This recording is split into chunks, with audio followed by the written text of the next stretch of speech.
This man looked like he had been flipping skirts way before I was born. But there he was, standing in front of me, promising me all the comfort life has to offer. I was mostly confused, but flattered. I had never been called Nkosazana, Imbali, and all the other sweet words he said in his deep Zulu accent. I swear, some men have the ability to make you feel good for just walking. And that man is one of them. I gave him my number just like that. For that moment, I felt like I mattered, as if everything, every bit of doubt did not matter at all. He offered to drive me home from the taxi rank, but I turned down his offer. Imagine all the things Mom Kobozi would tell my cousin if they see me dropped off by a taxi at the gate. She did so much for me. A place to stay, food, money for transport. The least I could do was respect her. The long taxi queues from Tembisa to Joburg CBD and back were not my favorite, especially on days where there was taxi drama and traffic was so bad that I would miss some of my morning classes. This specific day was one of my worst. A part of me felt like packing my bags and going back home. I did not care what people would say, whether they would pass the words from mouth to ear that I am home without a degree and any sort of achievement, whether they would laugh when I pass. I was holding on to tear with just the tips of my nails, and I felt like it was slipping away. It had been raining the night before, so the queue from Tembisa to Joburg was longer. Traffic was horrible. It was cold. I felt like most of my lessons were being delivered in a foreign language, and I just found out that I had failed most of my June exams. I felt failed, betrayed by myself, betrayed by everything I ever believed in. I thought all I needed to do was follow the formula of life. You know, all you need to do is work hard, pass your matric well, and it will all fall into place. I did just that. Buried myself in my books, stayed away from boys because boys bring babies. I did not give any of my teachers a chance to breathe.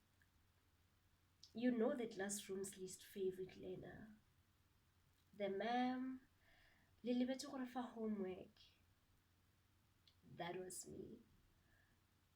But there I was, a first year student at Vets University, traveling from Tembisa because I could not find a sponsor for my accommodation. I did not even have money to buy textbooks, and the phone I was using was a pushover, so I could not even download soft copies.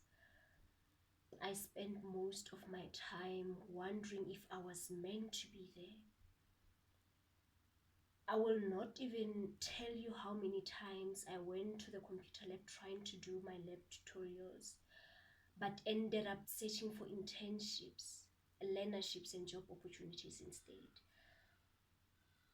I felt like the dream I had to one day change the financial circumstances back home was drifting further and further away. So when this man offered to take all that worry away, a part of me did not care what he wanted in return. about the fact that I was only 18 and he looked old enough to be my father. Maybe I would also be able to send money back home. Maybe I would be able to stay in Braamfontein, eat takeaways all day, get a wardrobe revamp. Maybe I would also get to live a little. My parents called me later that day.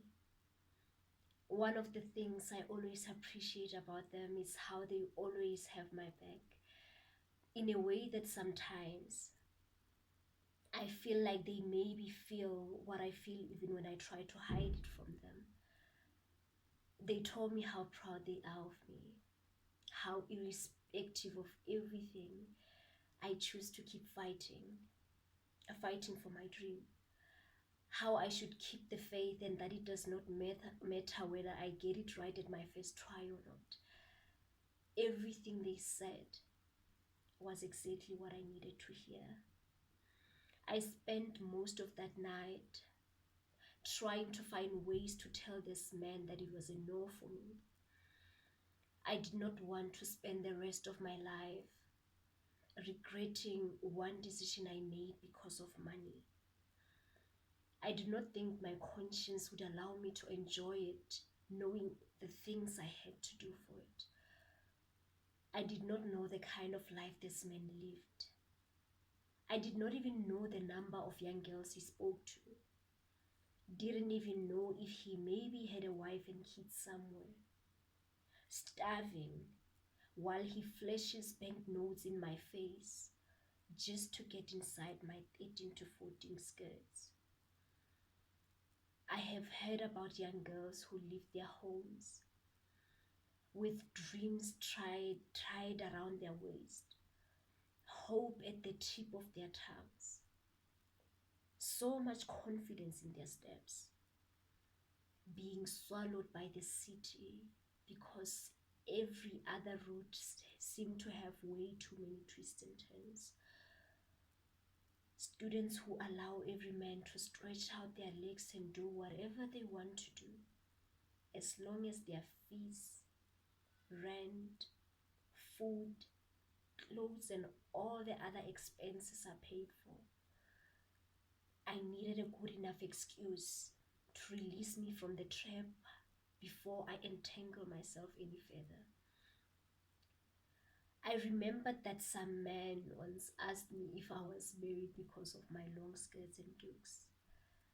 So I felt like that was a good enough excuse to get him to stay away. When I saw him the next day, he rushed to me, showered me with the same sweet words, and asked me if I wanted him to drive me home in his taxi. I turned him down again, so he insisted on walking me. So there I was, an 18-year-old girl, standing in front of this giant of a man, telling him about my husband, a police officer in Limpopo, where I come from, and that the person that I stayed with, my cousin, was actually my sister-in-law, and she would tell my husband and get me in trouble if I am ever seen with a man. Poor man seemed a bit confused. Even asked me why I didn't have a ring on me. But I told him that in Limpopo, a traditional wedding is a complete wedding, and we did not need a ring to show that we were married. I still saw him a few other times at the taxi rank, but he didn't even greet me. I'm heartbroken for every young girl who felt like they had no other option because of their home circumstances. And my wish is that every man would look at young girls as daughters, mentees, kids who still need their guidance and love, and not as an opportunity to entertain themselves.